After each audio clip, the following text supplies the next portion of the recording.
తలకాయ ఉండి మాట్లాడే మాటలేనా? ఏమైనా ర్యాలీలు చేసావా? ఎవడన్నా తలకాయ ఉండేవాడ ఆంధ్ర నుంచి హైదరాబాద్ మీరు ర్యాలీలు చేస్తారా? నీ అట్లుంటే 14లో ఎందుకు ఇంకా డివైడ్ అయినాక ఇంకా తెలంగాణతో అవసరం లేదు. 6% పైగా 6% 7% ఓట్స్ వచ్చినట్టున్నాయి మాకు. పోటీ చేసిన 70 100లో పోటీ చేస్తే ఎందుకు కంటిన్యూ కాల? వద్దని వచ్చిన వాళ్ళం. పోనీ ఇక్కడ నుంచి ఊరన్నా ఇక్కడ నుంచి తీసుకెళ్ళారట. ఒక్కొక్కడు అనేది వేల మందిని ఈ నుంచి తరలించినారట. ఎవడన్నా ఇక్కడ వస్తే 4 ఓట్లు వస్తాయనో ఆయన వస్తే చూపించాల బల ప్రదర్శన చేసుకుంటారు. ఒకవేళ నాయకులు ఇవ్వడం చేస్తే అది కూడా అవసరం రావట్లే.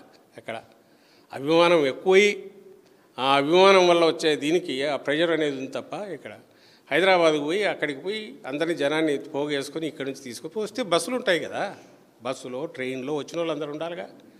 ఇంకా ఎవరో రప్పరప్ప అని పెట్టుకొని ఇంకోటి పెడితే దానికి వెనక ఎంకరేజ్మెంట్ ఉంటుంది అనుకుంటే చంద్రబాబు దగ్గర జరిగేవి చాలా చూపించవచ్చు. అసలు నా అనుమానం ఎవడో టీడీపీ ఎవడో పెట్టుకునేవాడో తెలియదు, కావాలని ఎవరైనా చేసి చేయించినారో ఎవరు తెలియదు. బట్ అది ఒక సినిమాలో ఒక డైలాగు, యాక్చువల్ దీనికి ఫిగరేటివ్ ఎక్స్ప్రెషన్కు ఉంటుంది. ఉపమానం అంటాం. లాక్ కొట్టాను, దెబ్బ కొట్టానంటే నిజంగా కొట్టాడనే, దెబ్బకు చచ్చాడు నా చేతిలో అంటే చంపినారనే. ఇది మేము వస్తాము రప్పరప్పలాడిస్తూ వస్తామంటే మళ్ళీ జగన్మోహన్ రెడ్డి వచ్చేస్తాడా తన్నుకొని వస్తాడు అని ఊపు మీద అనే డైలాగు సినిమాలో డైలాగు.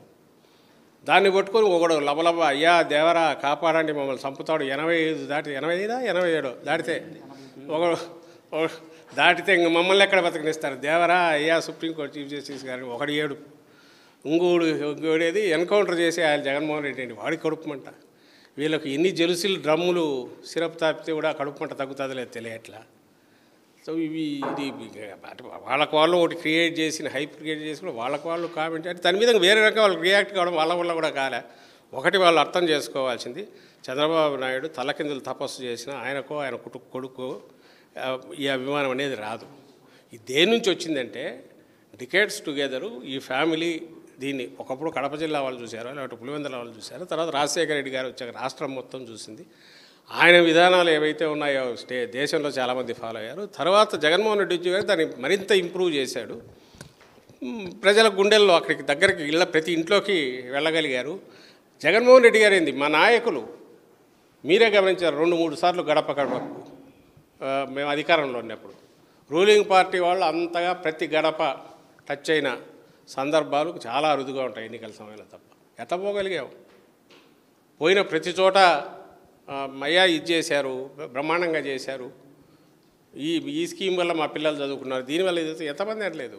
ఎట్లా అవన్నీ ఉన్నాక ప్లస్ నేను ఇంతకుముందు అన్నట్టు దెబ్బతీసి గాయం చేసి దాని మీద కారం కూడా రాస్తున్న సందర్భంలో ఖచ్చితంగా ఆ రోజులు తలుచుకుంటారు. ఎందుకంటే మొన్ననే కదా జగన్మోహన్ రెడ్డి గారు రూల్ అయిపోయి 18 నెలలు.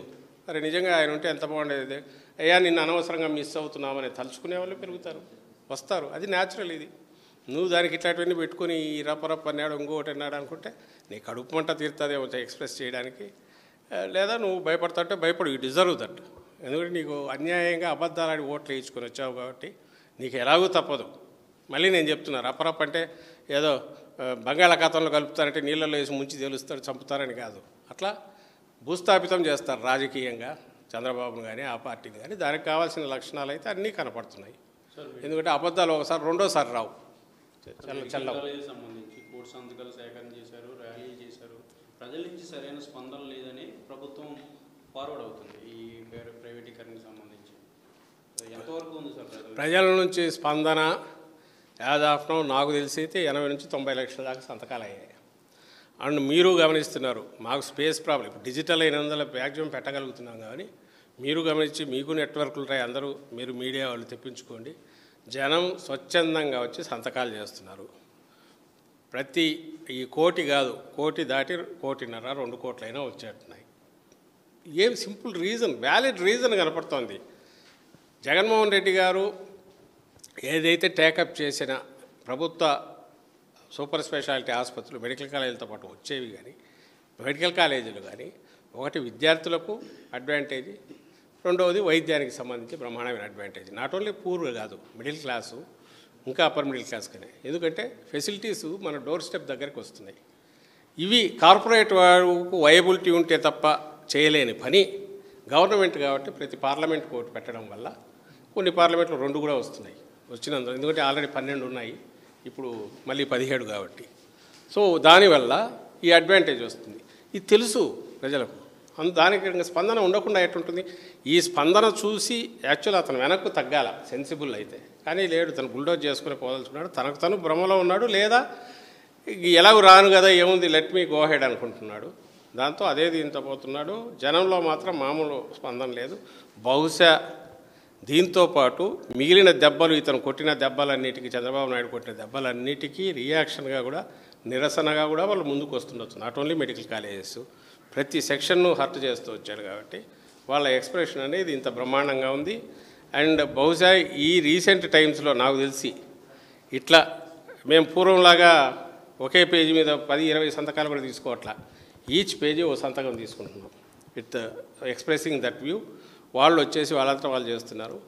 ఇంత ప్రజలలో పోయి వాళ్ళ మధ్య తిరుగుతూ వాళ్ళతో సంతకాలు చేయిస్తూ వాళ్ళు స్వచ్ఛందంగా ముందుకు వచ్చేస్తూ ఇంకా 10 మంది మేము తీసుకొస్తామంటూ పార్టిసిపేట్ చేసిన ఇలాంటి ప్రజా ఉద్యమం లాంటిది ఇటీవల కాలంలో అయితే ఎప్పుడూ జరగాల. అది నిజంగా పెద్ద సక్సెస్. ఇది మా సక్సెస్ కంటే కూడా చంద్రబాబు దుష్పరిపాలన మీదనో ఆయనను భరించలేమన్న ప్రజల నిరసన అనేది ఇంత బాగా ఎక్స్ప్రెస్ అవుతుంది దీంట్లో, ఈ సంతకాలలో వాళ్ళు రావడంలో. అండ్ కాజు బ్రహ్మాండమైన కాజు కావడము. ఏమైనా ఆయనకు తలకాయ ఉంటే ఇప్పటికైనా దాని నుంచి రియలైజ్ కావాలి, అవుతాడని నేను అనుకోవట్లా. ఇదన్నిటి వల్ల సక్సెస్ అయింది, ప్రజా ఉద్యమంగా బాగా ఇదైందని భావిస్తాను. అన్యాయం కదా, ఒక్క సైటు ఇదిగో మేము వచ్చినాక ఇది ఇచ్చాము సైట్ అని. నిన్న ఎవరో అంటున్నారు అవి ఆ కాలనీల్లో అప్పుడు పూర్తి అయినవో, లేకపోతే అప్పుడు సగమై ఇప్పుడు కంప్లీట్ అయిపోయినవో. ఇంక్లూడింగ్ వాళ్ళు ఇచ్చిన దాంట్లో కూడా అదే ఉంది. ఆల్రెడీ అప్పుడు జగన్మోహన్ రెడ్డి గారి శాంక్షన్ చేసింది అనేది కూడా ఉంది. అది తీసుకొచ్చేసి నేను కట్టానంటే అంతకంటే గౌరవం ఉంది. మేము చెప్పుకోవచ్చు, కానీ జగన్మోహన్ రెడ్డి గారు చెప్పుకోవాల్సింది చెప్పుకోలే. నువ్వు మొదలుపెట్టిన టిట్కో ఇల్లు, చంద్రబాబు నాయుడు ఆ రోజు టిట్కో ఇళ్ల పేరుతో మొదలుపెట్టింది. నువ్వు ఇన్ఫ్రాస్ట్రక్చర్ మీద ఒక్క నయా పైసా పెట్టలే. అల్టిమేట్ నువ్వు చేయాలంటే దాని మీద డబ్బు అయితే పెట్టాలా, ఖర్చు చేయాలిగా. ఇన్ఫ్రాస్ట్రక్చర్ అంటే ఆ లోపల వాటికి సంబంధించి రోడ్లు, డ్రైనేజీ, పవర్కు సంబంధించి మిగిలిన ఫెసిలిటీస్ ₹1 పెట్టలే. 1400 కోట్లు 1500 కోట్లు జగన్మోహన్ రెడ్డి గారు వచ్చి టిట్కో ఇళ్లకు సంబంధించిన ఇన్ఫ్రాస్ట్రక్చర్ ఆయన చేశాడు. దానికంటే పెద్దది నిజానికి ఈయన చేయాల్సిన అవసరం అంట. కానీ వీళ్ళు పేదలే కదా, చంద్రబాబు దెబ్బకు దెబ్బతిన్నారు. 20 ఏళ్ల పాటు 15-20 ఏళ్ల పాటు వీళ్ళు బ్యాంక్ లోన్లు ఎందుకు కట్టుకోవాలని ఐ థింక్ 370 అడుగులో 3 లక్షల రూపాయలు 376 అడుగులతో ఏదో అనుకుంటా, అది పూర్తి ఫ్రీ ఇచ్చాడు. చంద్రబాబు నాయుడు చేసింది ₹2000 పైగా ఎస్ఎఫ్టీ. అప్పట్లో మీరు కూడా అందరూ గమనించారు. 8,000 మ్యాక్సిమం కావాల్సిన దాన్ని 2,000కు పెంచి టెండర్లు ఖరారు చేసి దాంట్లో ఎంత కిక్ బ్యాక్స్ వచ్చాయనేది తర్వాత ఐటీ దీంట్లో కూడా బయటపడింది. షాపూర్జీ పల్లంజీనో ఎవరో వాళ్ళందరూ కాంట్రాక్టర్ల దగ్గర నుంచి తీసుకున్నారనేది, ఎవరో కాంట్రాక్టర్లు, పెద్ద కాంట్రాక్టర్లు అంత చేసిన దాంట్లో బరువు అంతా తీసుకెళ్ళి బ్యాంక్ లోన్ కింద టైఅప్ చేసి వాళ్ళ మీద పడేస్తే జగన్మోహన్ రెడ్డి గారు ఒక పెన్ స్ట్రోక్తో అది మొత్తం తీసేసి ₹1కే ఆ ఇల్లు ఫ్రీగా ఇచ్చారు. అది ఘనత, రిలీఫ్ ఇవ్వడం. చంద్రబాబు నాయుడు లాగా నువ్వు చేసినవన్నీ ఆ పేరు నేను రాసుకుంటాను, ఆ క్రెడిట్ నేను చోరీ చేస్తానని అనలే ఆయన. చంద్రబాబు చేసిన దానికి రిలీఫ్ ఇచ్చినాడు. దాని గురించి మేము ఘనంగా కూడా చెప్పుకోలే. అవి అప్పట్లోనే పూర్తి కూడా చేశాడు. ఇప్పుడు ఈయన జగనన్న లేఅవుట్ చూడండి, ఒక్కటేమైనా చేస్తున్నాడేమో. మొత్తం నేను ఎవరో చిలకలూరుపేట, నర్సరావుపేట ఎక్కడో అంటున్నారు. కాలనీ అంతా పూర్తయింది, ఇళ్ళు పూర్తయినాయి, అసలు రోడ్లు కానీ ఇంకోటి కానీ ఏమీ ఇది చేయట్లేదని. మేము అట్లా వదలలేదే. జగన్మోహన్ రెడ్డి గారు ఎవరైనా ప్రజలు ఇబ్బంది పడకూడదని పూర్తి చేశాడు, చేయగలిగింది చేశాడు. టిడ్కో ఇల్లు కూడా ఎందుకు చెప్తున్నా అంటే, మేము పెట్టిన జగనన్న ఇళ్లకు సంబంధించే కాకుండా అంతకుముందు ఇచ్చిన వాటిని గురించి కూడా ఆలోచించి అవి కూడా వీళ్ళు నష్టపోకూడదు, పొలిటికల్ చేంజ్ వచ్చినంత మాత్రాన గవర్నెన్స్లో గవర్నమెంట్ ఈజ్ ఎ కంటిన్యూయింగ్ ఇదని చెప్పి దానిను పూర్తి చేయించి హ్యాండ్ ఓవర్ చేశాడు ఆయన. అది నువ్వు ఇంకా అవి పూర్తి చేయలేకపోతాడు. ఒక స్థలం ఇవ్వలే, ఇంకేం చేస్తున్నావు? ఉన్న జగనన్న లేఅవుట్లన్నీ నేను 2 సెంట్లు 3 సెంట్లు ఇస్తానని మొత్తం లాగిపడేస్తున్నావు. లాగిపడేసి ఈ మధ్య సర్కులర్ కూడా ఇచ్చారంటున్నారు. ఏపీఐ తీసుకుని ఎవరికైనా ఇది ఇచ్చేయండి ల్యాండ్స్ వాటికి మన